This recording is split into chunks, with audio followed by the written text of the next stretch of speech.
Hello friends, मैं हर्षिता शुक्ला आप सभी लोगों का हर्षिता क्लासेस में बहुत बहुत स्वागत करती हूं। फ्रेंड्स, आज मैं डीएलएड तृतीय सेमेस्टर के समावेशी शिक्षा से बहुत ही महत्वपूर्ण प्रश्नों की मैराथन क्लास लेकर के हाजिर हुई हूं और बिल्कुल पूरा वीडियो ध्यान से देखें। यहां पर आप लोग को सबसे महत्वपूर्ण प्रश्न देखने को मिलेंगे और साथ ही साथ मेरे टेलीग्राम से आप लोग फ्री पीडीएफ भी प्राप्त कर सकते हैं।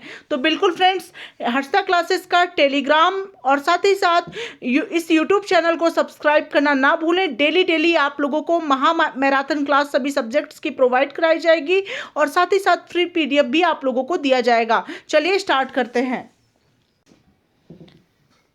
फ्रेंड्स, पेपर 2 है आपका समावेशी शिक्षा डीएलएड तृतीय सेमेस्टर के प्रशिक्षुओं के लिए और उसका क्विक रिवीजन स्टार्ट करने जा रहे हैं। पहला क्वेश्चन है, समावेशी शिक्षा का अर्थ बताइए। बहुत इंपॉर्टेंट प्रश्न है आपकी परीक्षा के लिए। तो समावेशी शिक्षा क्या होती है? समावेशी शिक्षा ऐसी शिक्षा होती है जिसमें छात्रों को सार्थक शिक्षा अनुकूलतम पर्यावरण में उपलब्ध कराई जाए जिससे वह अपने जीवन को सफल बना सकें। समावेशी शिक्षा ऐसी शिक्षा होती है जिसमें छात्रों को सार्थक शिक्षा अनुकूलतम पर्यावरण में उपलब्ध कराई जाए जिससे वह अपने जीवन को सफल बना सकें। बहुत इंपॉर्टेंट और बहुत ही आसान डिफिनीशन मैंने आप लोग को बता दिया है कि समावेशी शिक्षा इस प्रकार की शिक्षा होती है जिसमें कि छात्रों को सार्थक शिक्षा जो है अनुकूलतम पर्यावरण में उपलब्ध कराई जाती है जिससे कि वह छात्र अपने जीवन को सफल बना सके। नेक्स्ट क्वेश्चन है जो कि बहुत इंपॉर्टेंट है, समावेशी शिक्षा का मुख्य ध्येय या मुख्य उद्देश्य क्या होता है? तो फ्रेंड्स, इसका महत्वपूर्ण आंसर जो होगा वो यही होगा कि शारीरिक रूप से अक्षमता वाले बालकों का पुनर्वासन करना ही समावेशी शिक्षा का मेन मोटिव है, मेन उद्देश्य है। समावेशी शिक्षा का मुख्य उद्देश्य है शारीरिक रूप से अक्षमता वाले बालकों का पुनर्वासन करना। नेक्स्ट क्वेश्चन नंबर 3 की तरफ बढ़ते हैं। समावेशी शिक्षा किस प्रकार के बच्चों पर अपनाई जाती है?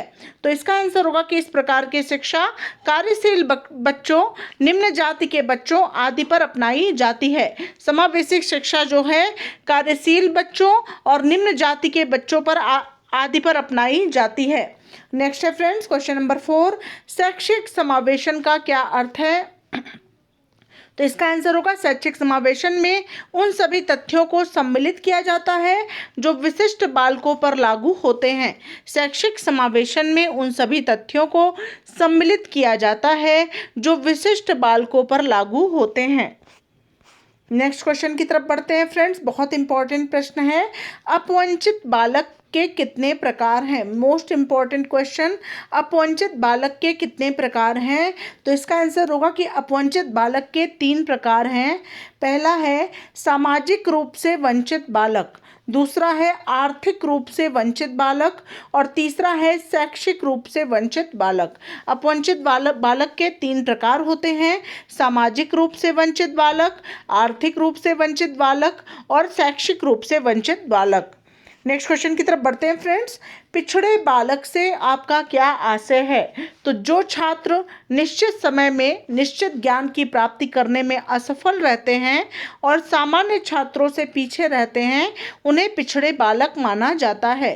पिछड़े बालक वे बालक होते हैं जो छात्र निश्चित समय में निश्चित ज्ञान की प्राप्ति करने में असफल होते हैं और सामान्य छात्रों से पीछे रहते हैं उन्हें पिछड़े बालक माना जाता है। नेक्स्ट है फ्रेंड्स, पिछड़ेपन के प्रकार बताइए। तो पिछड़ापन मूलतः 2 प्रकार का होता है, पहला है व्यक्तिगत पिछड़ापन और दूसरा है सामूहिक पिछड़ापन। नेक्स्ट है हकलाने के क्या कारण होते हैं? तो हकलाने के 2 कारण होते हैं, पहला है वंशानुक्रम और दूसरा है वातावरण। हकलाने के 2 प्रमुख कारण हैं, पहला जो है वह है वंशानुक्रम और दूसरा है वातावरण। नेक्स्ट क्वेश्चन की तरफ बढ़ते हैं फ्रेंड्स, बहुत इंपॉर्टेंट प्रश्न है कि श्रवण विकलांगता क्या है? मोस्ट इंपॉर्टेंट है। तो किसी व्यक्ति द्वारा पूरी तरह से आवाज सुनने में अक्षम होना श्रवण विकलांगता कहलाता है। किसी व्यक्ति द्वारा पूरी तरह से आवाज सुनने में अक्षम होना श्रवण विकलांगता कहलाता है। नेक्स्ट क्वेश्चन की तरफ बढ़ते हैं फ्रेंड्स, श्रवण विकलांगता के कितने प्रकार होते हैं? बहुत इंपॉर्टेंट है। तो श्रवण विकलांगता के निम्न प्रकार हैं। पहला है चालकीय श्रवण दोष, दूसरा है संवेदनिक श्रवण दोष, तीसरा है मिश्रित श्रवण दोष और चौथा है मध्यकर्ण श्रवण दोष। श्रवण विकलांगता के निम्न प्रकार हैं। पहले नंबर पर चालकीय श्रवण दोष, दूसरा है संवेदनिक श्रवण दोष, तीसरा है मिश्रित श्रवण दोष और चौथा है मध्यकर्ण श्रवण दोष और पांचवा है प्रकार्यात्मक श्रवण दोष। नेक्स्ट क्वेश्चन की तरफ बढ़ते हैं फ्रेंड्स। क्वेश्चन नंबर 11 पर आते हैं। समस्यात्मक बालक किन्हें कहते हैं? बहुत इंपॉर्टेंट प्रश्न है कि समस्यात्मक बालक किसे कहते हैं। समस्यात्मक बालक वह है जिनके व्यवहार तथा व्यक्तित्व इस सीमा तक सामान्य होते हैं कि वे घर पर, विद्यालय तथा समाज में समस्याओं को उत्पन्न करने वाले होते हैं। समस्यात्मक बालक वह बालक होते हैं जिनके व्यवहार तथा व्यक्तित्व इस सीमा तक असामान्य होते हैं कि वे घर, विद्यालय तथा समाज में समस्याओं को उत्पन्न करने वाले होते हैं। नेक्स्ट क्वेश्चन की तरफ बढ़ते हैं फ्रेंड्स। वाक दोष के प्रकार बताइए। तो वाक दोष जो है निम्न प्रकार के होते हैं।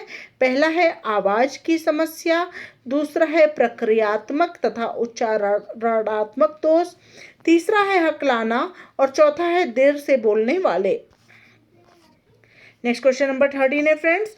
समस्यात्मक बालकों की पहचान किस तरह कर सकते हैं? तो पहले नंबर पर है निरीक्षण के द्वारा, दूसरे नंबर पर है साक्षात्कार द्वारा, तीसरे नंबर पर है अभिभावकों से बातचीत के द्वारा। नेक्स्ट क्वेश्चन है फ्रेंड्स। बुद्धि लब्धि से आप क्या समझते हैं? बुद्धि लब्धि ज्ञात करने का सूत्र ज्ञात कीजिए। तो इसका आंसर होगा कि मानसिक आयु तथा वास्तविक आयु के अनुपात में 100 से गुणा करने पर जो अंक प्राप्त होते हैं उसे बुद्धि लब्धि कहते हैं। मानसिक आयु तथा वास्तविक आयु के अनुपात में 100 से गुणा करने पर जो अंक प्राप्त होते हैं उसे क्या कहते हैं? उसे बुद्धि लब्धि कहते हैं। बुद्धि लब्धि बराबर मानसिक आयु बटे वास्तविक आयु मल्टीप्लाई बाई 100। नेक्स्ट क्वेश्चन है फ्रेंड्स। मानसिक पिछड़ेपन के आधार क्या हैं? मानसिक पिछड़ेपन के निम्न आधार हैं। पहला है शैक्षिक, दूसरा है सामाजिक और तीसरा है व्यवहारिक। नेक्स्ट क्वेश्चन है ब्रेल लिपि क्या है? बहुत इंपॉर्टेंट है। तो ब्रेल लिपि उभरे हुए 6 बिंदुओं की ऐसी लिपि है जिससे स्पर्श द्वारा पढ़ा जाता है।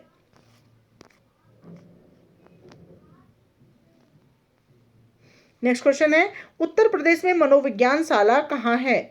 तो मनोविज्ञान शाला जो है इलाहाबाद उत्तर प्रदेश में है। नेक्स्ट है मनोविज्ञान शाला की स्थापना किस वर्ष में हुई थी? तो मनोविज्ञान शाला की स्थापना सन 1947 में हुई थी। नेक्स्ट है जिला शिक्षा एवं प्रशिक्षण संस्थान की स्थापना कब और किसके द्वारा की गई?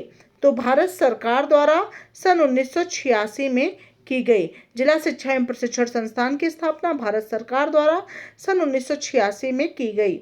नेक्स्ट है फ्रेंड्स बहुत इंपॉर्टेंट, निरीक्षण से आपका क्या तात्पर्य है? निरीक्षण का तात्पर्य है परीक्षा लेना और परीक्षा का तात्पर्य है सरलता पूर्वक एवं आलोचनात्मक दृष्टि से क्या करना? जांच करना। निरीक्षण का तात्पर्य होता है परीक्षा लेना और परीक्षा का तात्पर्य है सरलता पूर्वक एवं आलोचनात्मक दृष्टि से जांच करना। नेक्स्ट है फ्रेंड्स निरीक्षण कितने प्रकार का होता है? संशोधनात्मक निरीक्षण, विरोधात्मक निरीक्षण, रचनात्मक निरीक्षण, यह 3 प्रकार होते हैं निरीक्षण के। अगले प्रश्न की तरफ बढ़ते हैं। अगला क्वेश्चन है पर्यवेक्षण क्यों आवश्यक है? स्पष्ट कीजिए। तो विद्यालय की गतिविधियों का मूल्यांकन करने में तथा अध्यापकों की कार्यकुशलता बढ़ाने में पर्यवेक्षण आवश्यक होता है। नेक्स्ट है एल्फ्रेड बिने ने पहला बुद्धि परीक्षण कब किया था? वर्ष 1905 में किया था। नेक्स्ट क्वेश्चन की तरफ बढ़ते हैं फ्रेंड्स। समावेशी बालकों का अधिगम जानने हेतु प्रयोग किए जाने वाले उपकरणों को बताइए। तो पहला है बुद्धि लब्धि परीक्षण, दूसरा है व्यक्तिगत बुद्धि परीक्षण, तीसरा है सामूहिक बुद्धि परीक्षण। नेक्स्ट है टीएलएम से क्या आशय है? तो टीएलएम का अर्थ है टीचिंग लर्निंग मटेरियल या टीएलएम हिंदी में इसको कहते हैं शिक्षण अधिगम सामग्री। तो यह रहे टॉप 25 मोस्ट इंपॉर्टेंट क्वेश्चन। आप लोग इन प्रश्नों को ज़रूर रट लें और 1 से 2 बार वीडियो को देखेंगे तो निश्चित रूप से आप लोग को ये क्वेश्चन तैयार हो जाएंगे। ठीक है फ्रेंड्स, और इसकी पीडीएफ जो है टेलीग्राम पर आप लोग को मिल जाएगी। मिलते हैं नेक्स्ट वीडियो के साथ, तब तक के लिए thank you so much friends, thanks for watching my video.